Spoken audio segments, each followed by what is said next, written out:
मेरा नाम पंकज जाखड़ है और आज हम कंक्रीट टेक्नोलॉजी सब्जेक्ट सी 207 के फर्स्ट यूनिट के थर्ड लेक्चर में टाइप ऑफ सीमेंट के बारे में पढ़ेंगे। ये टाइप ऑफ सीमेंट सीरीज का सेकंड लेक्चर है। पहले लेक्चर में हमने OPC, sulphur resistant cement, low heat cement, quick setting, hardening cement, rapid hardening cement, इनके बारे में पढ़ा था। इन सब के गुणधर्म अलग अलग होते हैं, अपने रिक्वायरमेंट के हिसाब से हम इनको यूज़ करते हैं। आज हम एक पढ़ेंगे की बात आती है पीपीसी, पोर्टलैंड पोर्टलैंड सीमेंट, इसके बारे में पढ़ेंगे। पीपीसी बहुत ही कॉमन सीमेंट यूज है। इनफैक्ट आज की तारीख में ओपीसी से ज़्यादा पीपीसी सीमेंट का यूज हो रहा है, पोर्टलैंड सीमेंट। इसमें पोर्टलैंड जो शब्द है उसका मतलब होता है राख या फ्लाई ऐश जो होती है। अब बेसिकली क्या इसको बनाने के पीछे पर्पस ये था कि जो हमारे थर्मल पावर प्लांट है, ताप विद्युत गृह हैं जो हमें बिजली देते हैं, राजस्थान में ताप विद्युत गृह कहाँ कहाँ है? एक कुछ सबसे बड़ा पावर प्लांट सूरतगढ़ में है, उसके बाद अंता में है और छबड़ा में है, इसके अलावा बाड़मेर में है, कुछ छोटे मोटे लिग्नाइट बेस्ड हैं। तो सबसे बड़ा सूरतगढ़ और कोटा और अंता में है। ठीक है, इनको यहाँ पर बिजली बनाने के लिए हम कोयले को जलाते हैं और उससे बिजली प्रोड्यूस, उससे ऊष्मा या हीट प्रोड्यूस होती है। उससे हम पानी गर्म करके टरबाइन चला के बिजली बनाते हैं। तो अंत में जो हमारे पास वेस्ट या बाई प्रोडक्ट निकलता है वो है फ्लाई ऐश, राख होती है।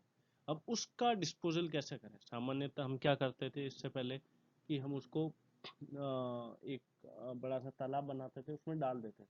पर समय के साथ देखा गया कि ये पर्यावरण के लिए नुकसानदायी है और बहुत भविष्य में कोई भी दुर्घटना हो सकती है उस तालाब के फूटने से, और कई जगह ऐसा हुआ भी है।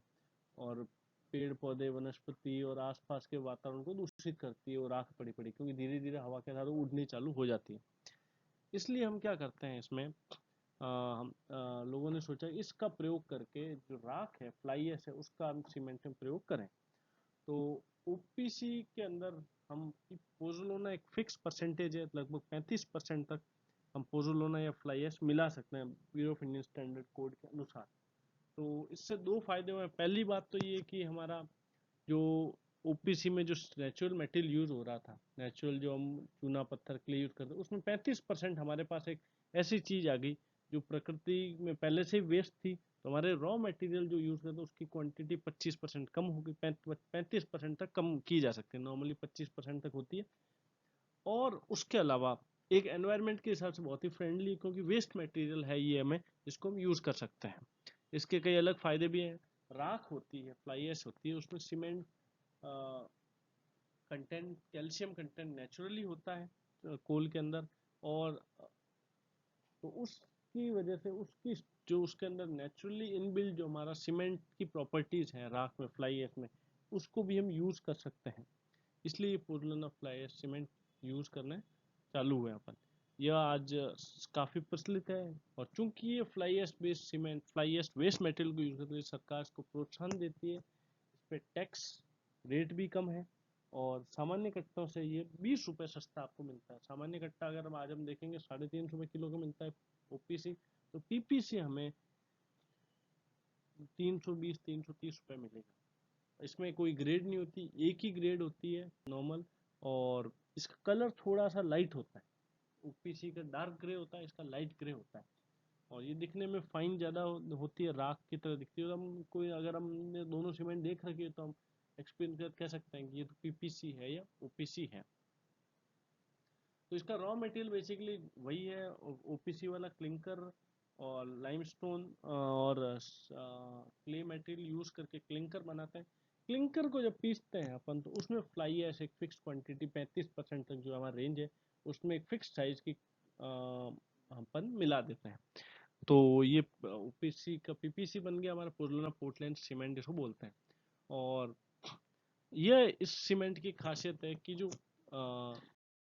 देखा था कि जब भी जो कैल्शियम ऑक्साइड, सिलिकॉन ऑक्साइड और ये जो कॉन्स्टिट्यूएंट्स हैं, केमिकल्स हैं, ये पानी के टच में आते ही या पानी डालते ही, जल डालते ही उसमें केमिकल रिएक्शन चालू हो जाता है, रासायनिक क्रिया चालू हो जाती है, जिसे हम जल योजन या हाइड्रेशन बोलते हैं। हाइड्रेशन में क्या होता है, हाइड्रेशन के दौरान केमिकल रिएक्शन होती है और सीमेंट स्ट्रेंथ गेन करना चालू करती है। इस गेन के दौरान उससे ऊष्मा भी निकलती है, एनर्जी भी निकलती है, हीट निकलती है काफ़ी ज़्यादा। उस हीट को हम बोलते हैं हीट ऑफ हाइड्रेशन या जल योजन ऊर्जा।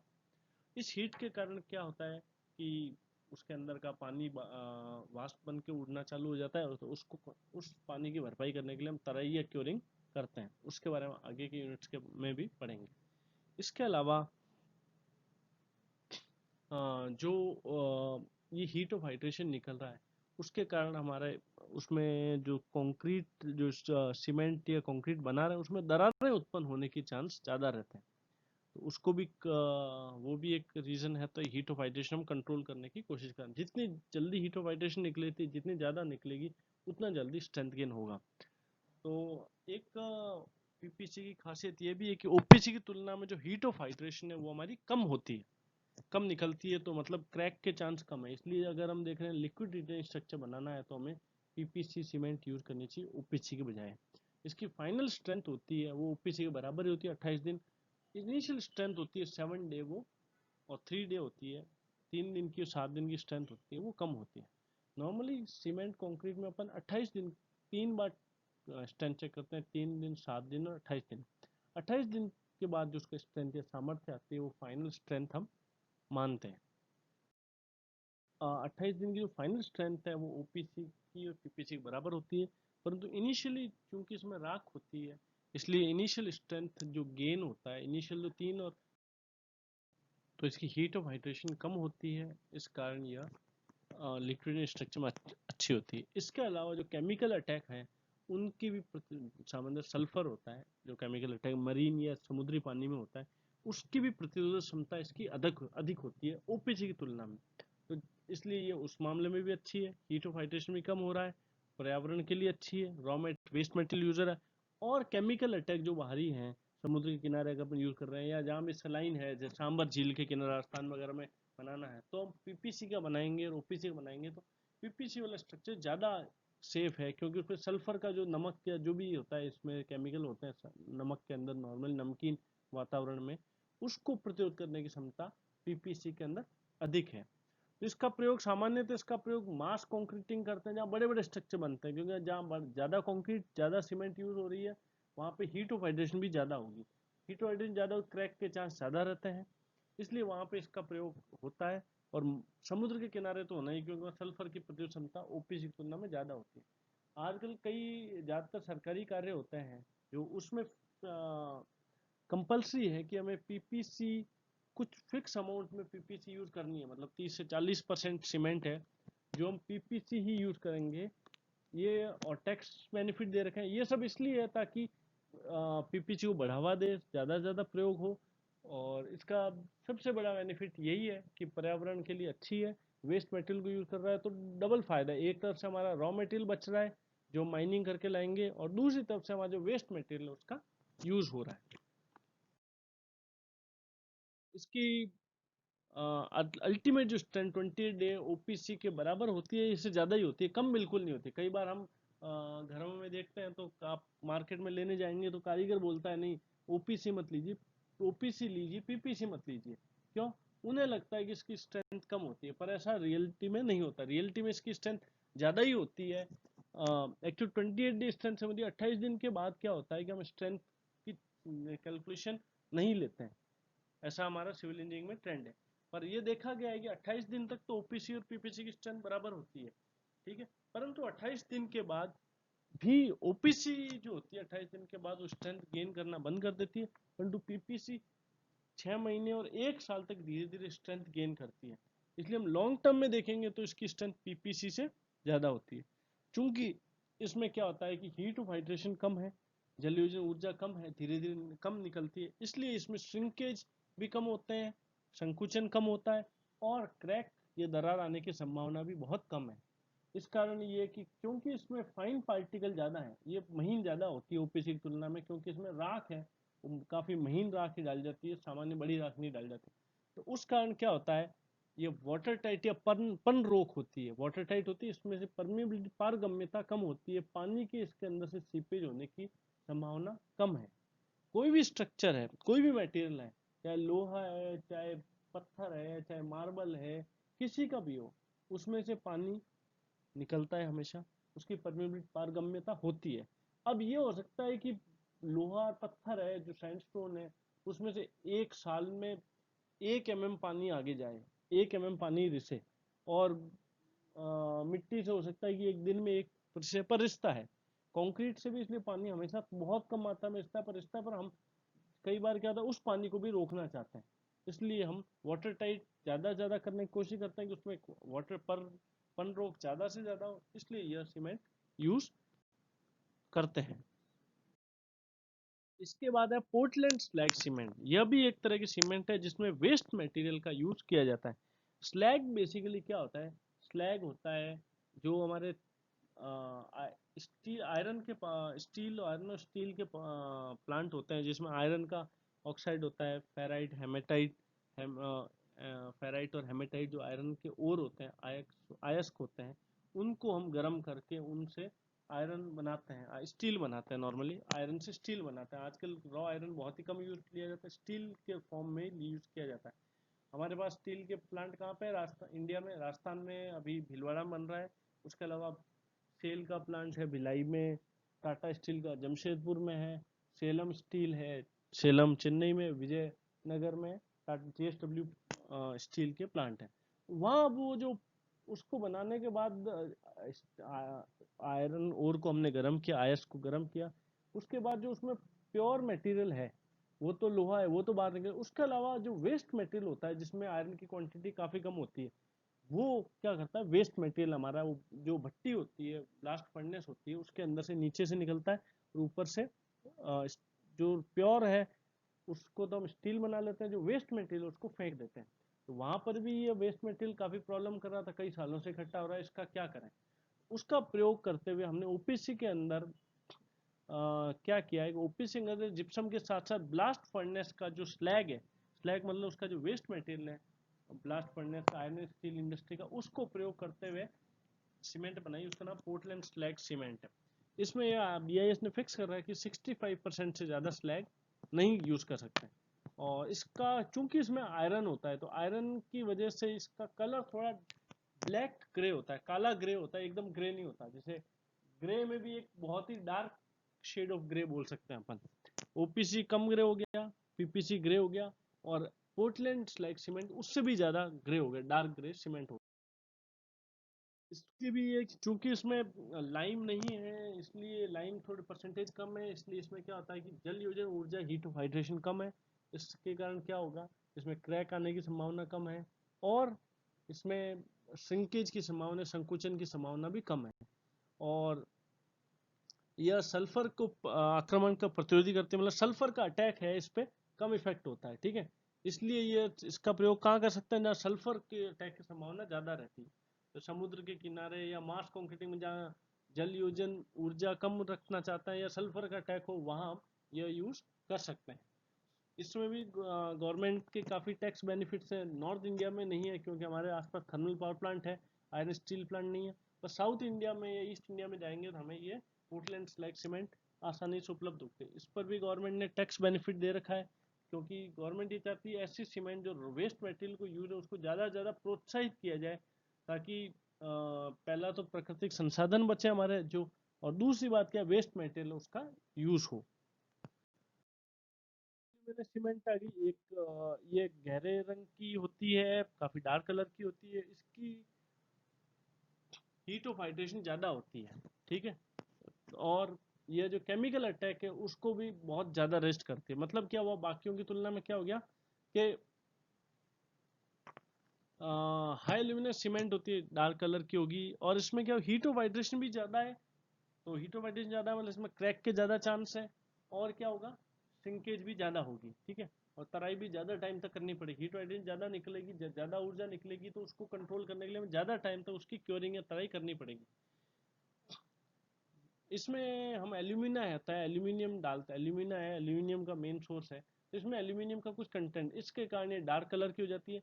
इसकी इनिशियल सेटिंग टाइम जो प्रारंभिक ठोस होने की अवस्था है, प्रारंभिक जमाव काल है, वो 4 घंटे है। जो सामान्य सीमेंट का कितना होता है, 60 मिनट 1 घंटे होता है। और फाइनल सेटिंग टाइम इसका 5 घंटे है, जो कि 10 घंटे होता है ओपीसी का। मतलब ये है कि ये ज़्यादा समय तक हम इसको प्रयोग में ले सकते हैं और बहुत जल्दी जम जाएगी। एक बार जमने के बाद फाइनल स्ट्रेंथ बहुत जल्दी गेन करती है। इसमें रॉ मटेरियल है वो क्या होता है, बॉक्साइड यूज करते हैं। लाइमस्टोन तो चूना पत्थर तो है, लाइमस्टोन इसके अलावा बॉक्साइड, और बॉक्साइड क्या होता है, एल्यूमिना का अयस्क है, वो यूज करते हैं। इसके अलावा अब नेक्स्ट टाइम आती है एयर एंट्रेंट सीमेंट। एयर एंट्रेंट सीमेंट क्या होता है, एक तरह की सीमेंट है जिसमें हम क्या करते हैं, एयर एंट्रेंट मतलब उसके अंदर वायु डालते हैं। वायु डालने का काम क्या, वायु डालने से क्या होगा, उसका भार कम हो जाएगा, आयतन तो बढ़ेगा बढ़ेगा, हवा होती है, हवा का आयतन तो होता है, पर उसकी घनत्व तो बहुत कम होता है, डेंसिटी बहुत कम होती है, इसलिए उसका भार लगभग नगण्य है बाकी चीज़ों की, बाकी सीमेंट की तुलना में। इसमें क्या होता है, उसको एयर एंट्रेंट होता है, तो इसमें उस सीमेंट के अंदर क्या होता है, हवा बढ़ाने वाले पदार्थ डालते हैं, जैसे तेल हो गया, ऑयल हो गया, फैट्स हो गया, फैटी एसिड हो गया, वसा हो गया, ये पीस कर डाल दिया जाता है। जब इनकी कुछ क्वांटिटी मिला दी जाती है बनाते टाइम, जिससे क्या होगा, जब ये कंक्रीट डालेंगे तो ऑयल ऑयल बनेंगे, जिससे एयर के पार्टिकल्स बन जाएंगे, छोटे छोटे बुलके बन जाएंगे। ठीक है, इससे फायदा क्या होता है, इसके इस सीमेंट की स्ट्रेंथ तो कम होती है, एयर आगे इसलिए स्ट्रेंथ कम होती है, पर थोड़ी स्ट्रेंथ में फर्क आता है। ठीक है, पर इसके जो वर्केबिलिटी है वो बढ़ जाती है, सुकार्यता आसानी से यूज कर सकते हैं। ये हम टॉपिक आगे के चैप्टर्स में पढ़ेंगे डिटेल में। इस और ये सल्फर को प्रतिरोध भी ज़्यादा करती है। ठीक है, एयर एंट्रेंट सीमेंट, क्योंकि इसमें एयर होती है। लास्ट जो कलर सीमेंट आती है, हम देख रहे हैं कलर सीमेंट में कई टाइप की कलर सीमेंट आती है। ठीक है, नॉर्मली ओपीसी तो ग्रे सीमेंट है, ये कलर सीमेंट नहीं कहते, ये नेचुरल सीमेंट का कलर है। परंतु ब्लैक, येलो, इन कलर की सीमेंट भी आती है, और वाइट सीमेंट सबसे कॉमन है। ये सीमेंट बेसिकली क्या होती है कि स्पेशल कलर की आर्किटेक्चरली अच्छा लगने के लिए, खूबसूरती के लिए हम इसको यूज करेंगे। तो मान लीजिए कि हम घर में यूज करते हैं, घर में व्हाइट सीमेंट का यूज करते हैं, मार्बल के व्हाइट पत्थरों के बीच में लाइनिंग करने के लिए। नीचे अपन ओपीसी यूज करते हैं, ऊपर है वो अपन लाइन व्हाइट सीमेंट यूज करते हैं, ताकि व्हाइट के बीच में कलर अच्छा लगे, कलर कॉम्बिनेशन के लिए होता है। ठीक है, और ये इसकी कॉस्ट हमने पहले यूनिट में देखा था कि लगभग 4 गुना हो, जो 6 रुपए किलो होती है ओपीसी की कीमत, वो इसकी लगभग 25 से 26 रुपए किलो होती है। तो इसकी कीमत 4 गुना है, तो इसके लिए इसका प्रयोग कम किया जाता है। इसकी कीमत ज़्यादा होने के पीछे कारण ये है कि इसमें आयरन ऑक्साइड है, जो हमने स्टार्टिंग में देखा था। सीमेंट के अंदर क्या होता है, lime, sorry calcium oxide, silica oxide, ये मेजर होता है। फिर आयरन ऑक्साइड, एल्यूमिना, ये माइनर कंपोनेंट होते हैं। ठीक है, इसके इसमें क्या होता है, आयरन ऑक्साइड के कारण जो सीमेंट होता है इसका कलर डार्क होता है। उसको लाइट करने के लिए हम क्या करते हैं इसमें, कि आयरन ऑक्साइड की जो क्वांटिटी FeO है, उसकी मात्रा बहुत सीमित रखी जाती है। तो उसकी मात्रा सीमित रखने से क्या होगा कि उसमें उसका कलर हो जाएगा लाइट वाइट कलर हो जाएगा। और इसके अलावा इसको बनाते टाइम जो अपन नॉर्मली जो हीटिंग करते हैं अपने वहाँ पे सीमेंट में, उसमें कोल से हीटिंग करते हैं। ठीक है, परंतु इस वाइट सीमेंट को बनाने के लिए हम हीटिंग करते हैं, वो फ्यूल ऑयल यूज करते हैं, तेल का प्रयोग करते हैं। तेल का प्रयोग करते हैं तो तेल कोयले से महंगा होता है, इसलिए ये बनाने में महंगी होती है। पहली बात तो क्यों महंगी है, इसमें तेल यूज करते हैं, हीटिंग के कोयले जो कोयले से महंगा होता है। दूसरा है, आयरन ऑक्साइड की मात्रा कम रखते हैं, उसके लिए हमें काफ़ी कॉस्टली पड़ता है आयरन ऑक्साइड की मात्रा कम करने, उसको निकालना, बाहर करना, उसको सब्सिट्यूट दूसरे मटेरियल से करना, स्ट्रेंथ में भी कमी नहीं है, इसलिए ये होता है।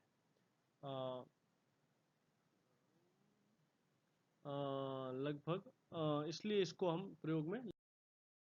Thank you. अगर आपके कोई भी डाउट है तो आप, ये ईमेल आईडी है मेरा, PNKJPankaj@gmail.com, इस पे पूछ सकते हैं।